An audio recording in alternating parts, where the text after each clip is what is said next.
Assalamualaikum students, welcome to Iman Learning. Students, today's topic is about lysosome.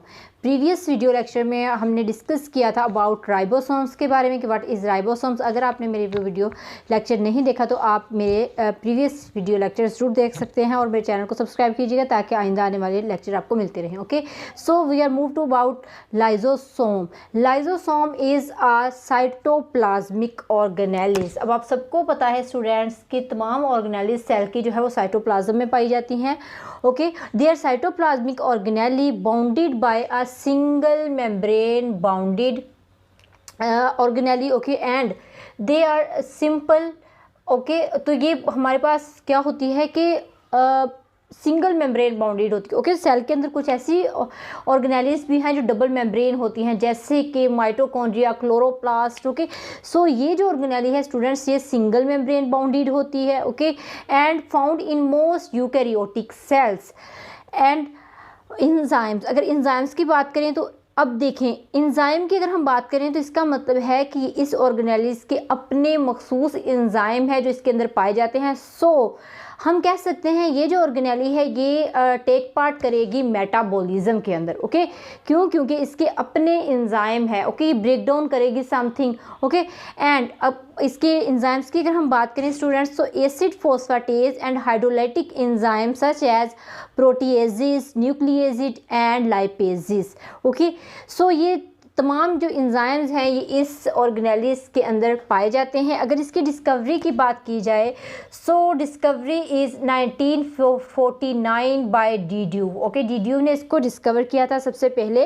And size in animals, अगर animals में इसको देखा जाए तो 0.1 माइक्रोमीटर से 0.5 माइक्रोमीटर इन डायमीटर इसका साइज़ होता है और नंबर वेरीज फ्रॉम 15 टू 20 पर सेल्स। ओके, एक सेल के अंदर ये 15 टू 20 जो है लाइजोसोम हो सकते हैं इन एनिमल सेल और यूकैरियोटिक सेल्स में। Okay, and origin derived from Golgi bodies. अब इसको डिराइव किया गया है स्टूडेंट्स गोल्जी ऑपरेटस से या फिर गोल्जी बॉडी से। Okay, enzymes are made by ribosomes on rough endoplasmic reticulum.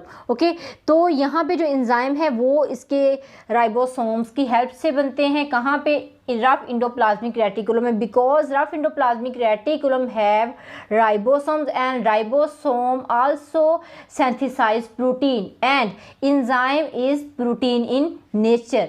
आई समझ आप लोगों को? Okay, and then primary lysosome. अगर हम स्टूडेंट बात करें लाइजोसोम की तो दो टाइप के होते हैं लाइजोसोम हमारे पास, primary lysosome and secondary lysosome.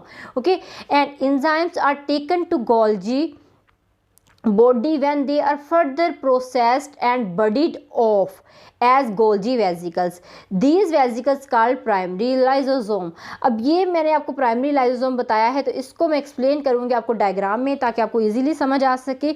Okay, so diagram की तरफ अगर हम आएँ स्टूडेंट्स तो यहाँ पे मैंने सबसे पहले बनाया है गोल्जी बॉडी को। ओके, सिर्फ एक यहाँ पे छोटा सा स्ट्रक्चर गोल्जी बॉडी का लिया है और आगे मैंने सिर्फ लाइजोसोम की डायग्राम बनाई है। ओके, और आपको पता है गोल्जी बॉडी किससे बनता है? इंडोप्लाज्मिक रेटिकुलम यानी कि स्मूथ इंडोप्लाज्मिक रेटिकुलम से। तो जब गोल्जी बॉडी का जो ट्रांस फेज है, सॉरी जो मेच्योरिंग फेज है वो बडीड ऑफ होता है तो वो बडीड ऑफ होके क्या बनाएगा? लाइजोसोम बनाएगा।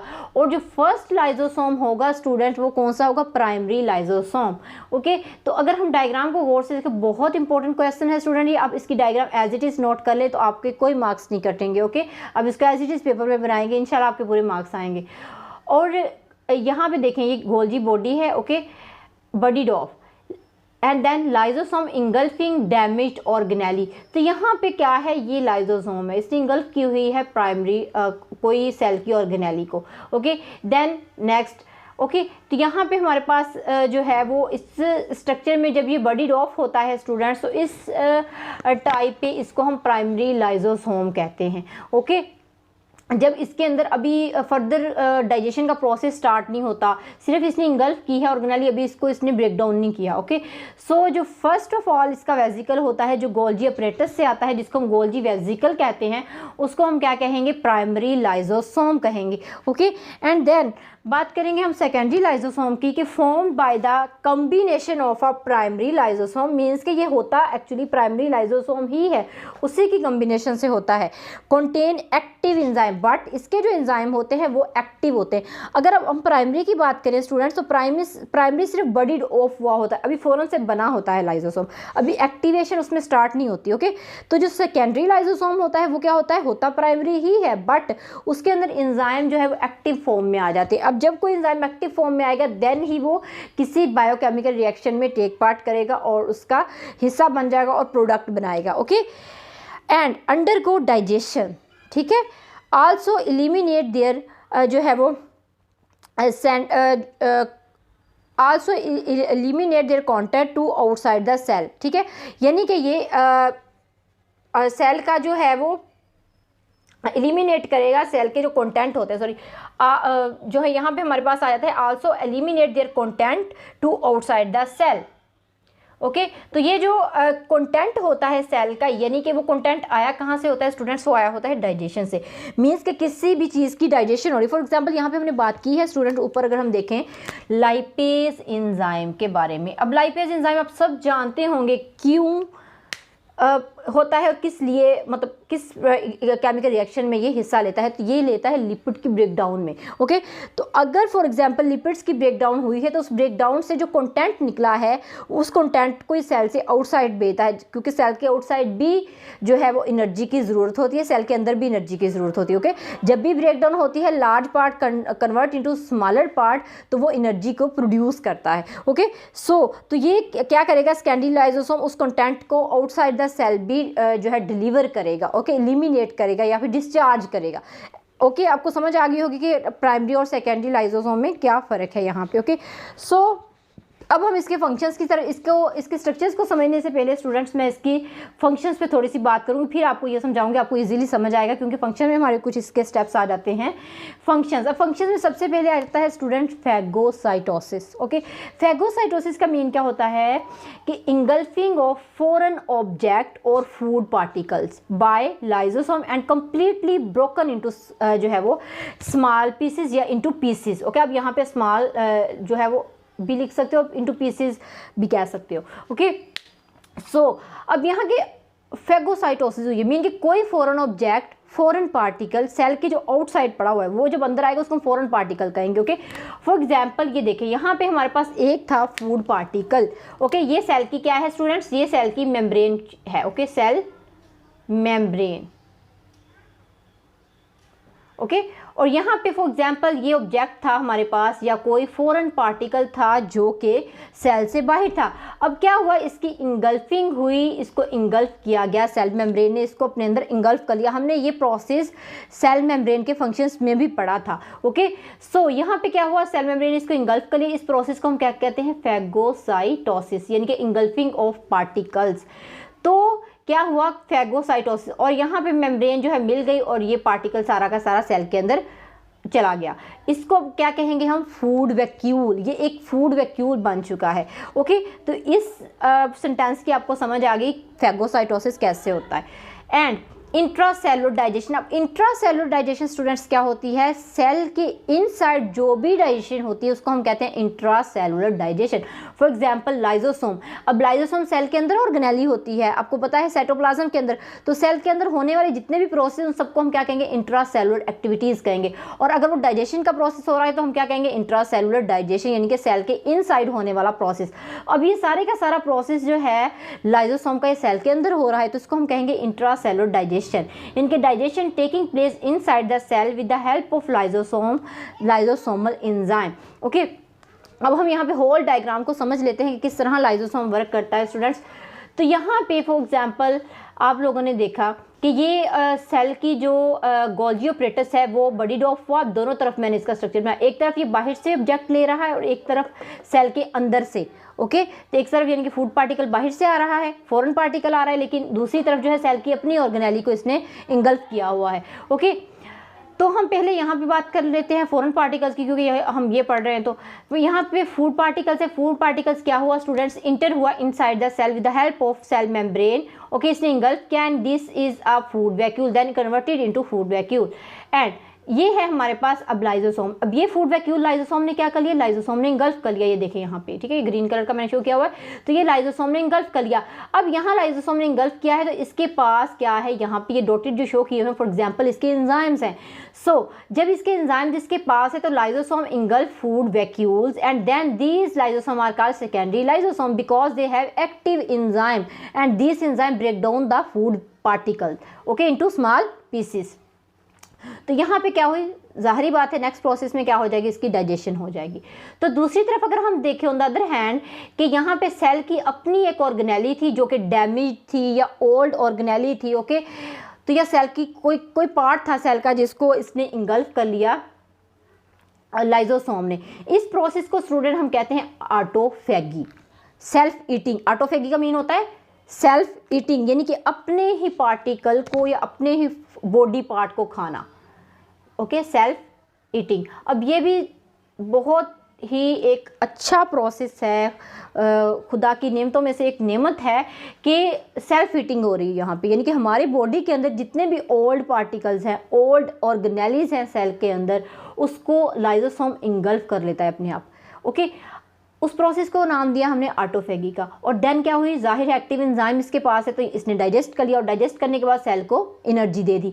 अब हुआ क्या यहाँ पे कि इसने ओल्ड पार्टिकल खा लिया, अब क्या बनेगा, वहाँ पे कुदरत एक न्यू पार्टिकल बनाएगी, यानी कि नेचर क्या करेगी, उस सेल को दोबारा से रीन्यूड करेगी या रिसाइकल करेगी। तो कितना खूबसूरत एक प्रोसेस यहाँ पे हो रहा है। सो इसी वजह से हम इस लाइजोसोम को सेल का स्टमक भी कह सकते हैं। क्यों, क्योंकि यहाँ पे डाइजेशन हो रही है। जैसे हमारी बॉडी का जो स्टमक है उसका काम क्या है, फूड पार्टिकल्स को या हमारी खाए जाने वाली फूड को डाइजेस्ट करना। तो यहाँ पे ये भी क्या कर रहा है, सेल के अंदर सेल के लिए फूड को डाइजेस्ट कर रहा है ताकि सेल को एनर्जी मिले और सेल अपना फंक्शन बेहतर तरीके से परफॉर्म कर सके, ओके। सो आपको यहाँ पे समझ आ गई होगी किस तरह से जो लाइजोसोम है वो अपना प्रोसेस कंप्लीट करता है और किस तरह से फंक्शन परफॉर्म करता है, ओके।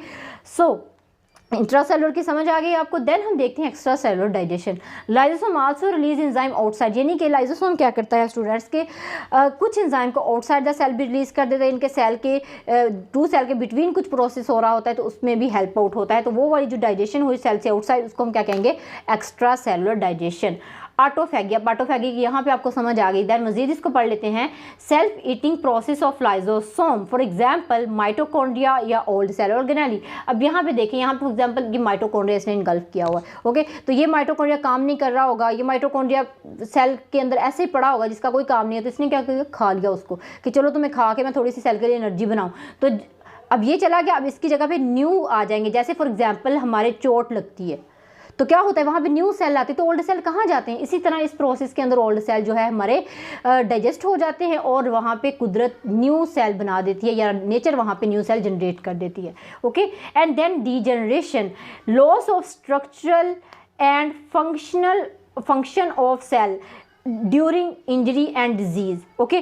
तो जब भी कोई इंजरी होती है या क्या होता है कि डिजीज़ होती है कोई, तो कुछ सेल हमारे जो है बॉडी का साथ छोड़ देते हैं या कुछ सेल डैमेज हो जाते हैं, एट द एंड उसमें नेक्रोसिस हो जाती है जिसको हम कहते हैं cell death, okay. Death of cell is called necrosis. तो वहाँ पे नेक्रोसिस का अमल जो है वो होता है जिस वजह से क्या होता है कि वो सेल डैमेज हो गए, ख़त्म हो गए, उसकी जगह पे न्यू सेल आती है, यानी कि रीन्यूड द सेल। तो यहाँ पे भी क्या हुआ, सेल को रीन्यू किया गया या रिसाइकल किया गया, ओके। तो ये भी हमारे पास डीजनरेशन के दौरान आते हैं। And then process is metamorphosis. Metamorphosis है process in which larva change into adult, okay. जब भी किसी एनिमल का या किसी ऑर्गेनिज्म का लार्वा अडल्ट के अंदर चेंज होता है उस प्रोसेस को हम क्या कहते हैं, मेटामॉर्फोसिस। अब इसमें complete change of shape, change of function, okay, complete body की शेप फिजिकली और जो है वो फंक्शनली चेंज हो जाती है, ओके, जब लार्वा अडल्ट में चेंज होता है। For example caterpillar into butterfly. अब आपको पता है डायरेक्ट बटरफ्लाई नहीं बनती है, एग से क्या बनता है, पहले कैटरपिलर बनता है फिर वो बटरफ्लाई में चेंज होता है। And then other example is tadpole to frog. इनके टैडपोल जो है वो पानी के अंदर तैरता फिरता होता है, स्विम करता होता है और उसके बाद वो बन जाता है फ्रॉग, ओके। सो ये हमारे पास जो है इसके एग्जाम्पल्स हैं लाइजोसोम की कि किस तरह ये डिफरेंट बॉडी के फंक्शन में हेल्प आउट करते हैं। इनके मेटामॉर्फोसिस में भी जो शेप के अंदर चेंज आना है, फंक्शन के अंदर चेंज आना है, उसमें भी जो है वो लाइजोसोम हेल्प आउट होता है। ओके स्टूडेंट्स, सो यहाँ पे हमारा जो है लेक्चर कंप्लीट हुआ अबाउट लाइजोसोम। बहुत बहुत इंपॉर्टेंट, ये आपको मुल्तान बोर्ड के अंदर पेपर आपका आता है, लाहौर बोर्ड में आता है, शेखुपुरा बोर्ड में आता है, फैसलाबाद बोर्ड में आता है। तो बहुत इंपॉर्टेंट आपका ये 4 मार्क्स का क्वेश्चन बन सकता है। Okay 4 marks. और नेक्स्ट इसमें जो है इसके हमारे पास फंक्शंस आ जाते हैं। ठीक है, कोई भी फंक्शंस आपसे एग्जामिनर पूछ सकता है, फैगोसाइटोसिस पूछ सकता है आपसे। ओके, आपसे मेटामॉर्फोसिस, डीजनरेशन। ओके, तो यहाँ पे प्राइमरी एंड सेकेंडरी लाइजोसोम में डिफरेंस आपसे पूछा जा सकता है। सो बहुत इंपॉर्टेंट क्वेश्चन है, इसको बहुत ध्यान से याद कीजिएगा, अच्छे से याद कीजिएगा, इंशाल्लाह हो जाएगा। और यहाँ पर आप लोग अपने नोट्स को कॉपी कर सकते हैं ताकि ये सारे पॉइंट्स आपके सामने रहें और आप जब भी आपने तैयार करना हो अपना क्वेश्चन, आप ईजिली इसको तैयार कर सके। ओके, तो आप यहाँ पे अपने नोट्स जो है वो कॉपी कीजिएगा। एंड देन अगर आपको मेरी वीडियो लेक्चर पसंद आया हो स्टूडेंट्स, तो इसको लाजमी लाइक कीजिएगा एंड मेरी वीडियो को अपने दोस्तों के साथ भी शेयर कीजिएगा ताकि उनका भी कोई फ़ायदा हो जाए। और मेरे चैनल को सब्सक्राइब कीजिएगा। एंड इंशाल्लाह नेक्स्ट मिलेंगे नेक्स्ट एक अच्छे से मज़ीद लेक्चर के साथ। थैंक यू, अल्लाह हाफिज़।